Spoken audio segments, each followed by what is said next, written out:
Educational Masters 580 class. This is for week 7. It is my Web 2.0 mobile app demonstration video project. My Web 2.0 tools that I will start off with is Poll Everywhere and Google Drive Docs.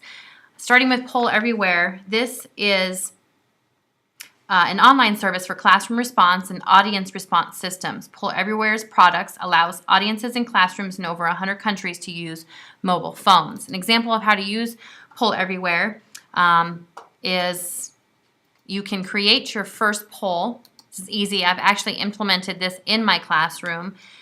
Something easy like on what continent is the country of India. And then I want to make it multiple choice so I can provide some incorrect answers such as Africa. I can say Europe. And then of course I need to add the correct answer.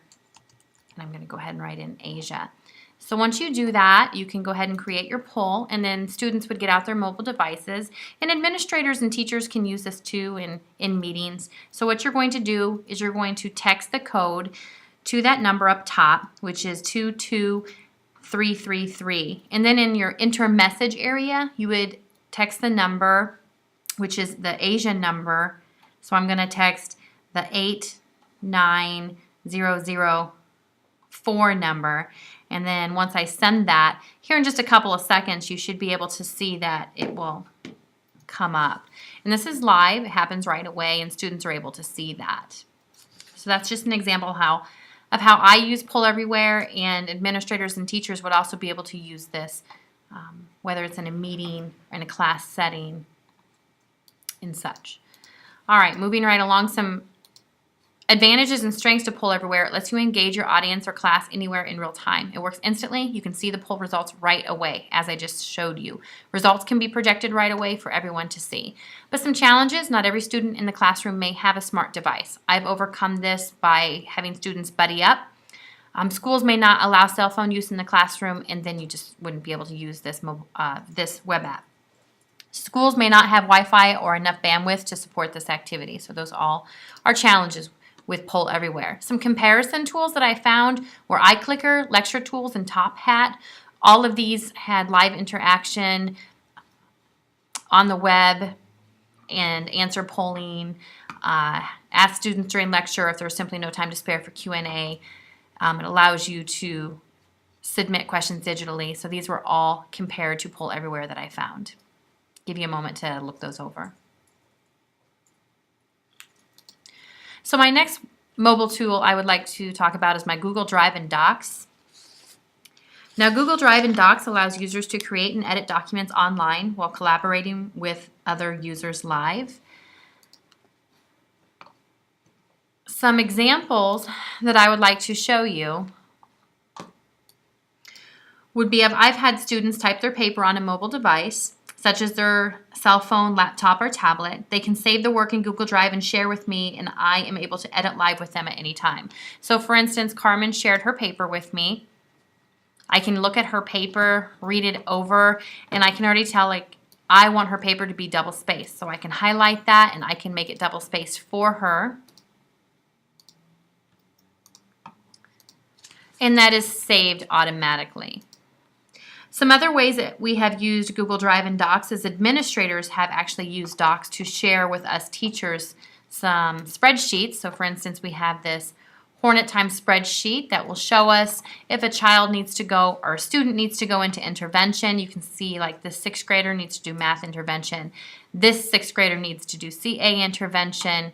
And this 6th grader just has a lot of homework missing, and thus will be going to H.E.H. Study Hall. So those are just some ways that we have used Google Drive and Docs in our school.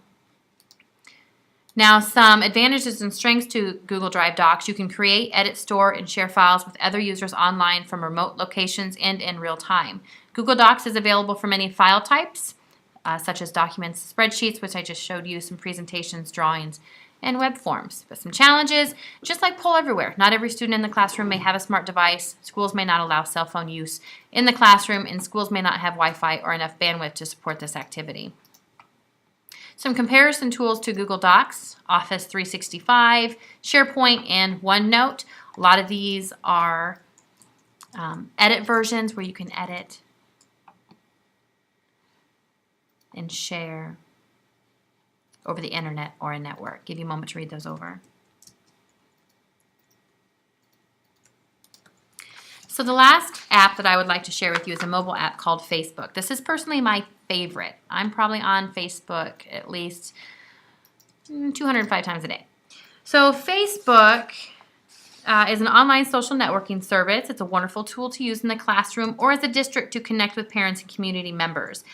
Administrators and teachers can use Facebook to highlight events happening in their school districts. So for instance, this was used, our district created a Fulton Hornets Facebook page, and you can see where what the FFA is doing, maybe what the science lab is doing, senior night recognition, FFA Bring Your Tractor to Work Day, just a lot of great stuff. It shows the musical that was going on, wrestling tournament, what teachers do on PD days. This is definitely a really good tool for administrators and teachers to use to share not only with teachers or other administrators, but with community members, parents as well. Get on board with Facebook. This is just an example of how a teacher used Facebook to create a Facebook page. She is our band teacher, and she created the Fulton Hornet band page, which is great and amazing. And she can post pictures of just great things that she is doing in the band. So teachers need to get on board and create more Facebook pages. Now, some advantages and strengths to Facebook. It's fun. Almost every student is familiar with Facebook, and most are excited to be able to use the site for collaborative learning. It's free. Schools pay thousands of dollars for collaboration, digital storage, and communication systems, but Facebook does all of these things for free. Calendars and events are easy to share. Remind students of important dates and events right where they hang out on Facebook. Online resources are even more convenient. Posting links on your classroom wall make it easy for students to read them and share interesting finds as well. But some challenges, distractions. Teachers need to properly supervise their students on social media. The risk of cyberbullying. Cyberbullying is rampant on social networks, and it's something teachers need to be aware of. Social media projects may not be confined to a classroom. And if this is the case, teachers and potentially parents need to monitor student activity for any signs of bullying. Lastly, they need to filter and plan. Schools have a duty of care to their students, and as such, the use of social media platforms has to be planned and executed appropriately in order to protect children from inappropriate communication, images, or videos. Comparison tools to Facebook, Twitter, Instagram, Tumblr, those are all online media sharing pages. Give you a moment to read those over. So I hope you've enjoyed my Web 2.0 and mobile app video presentation. This was for my Week 7 assignment, EDU 580. Heather Wagner Yates. Later.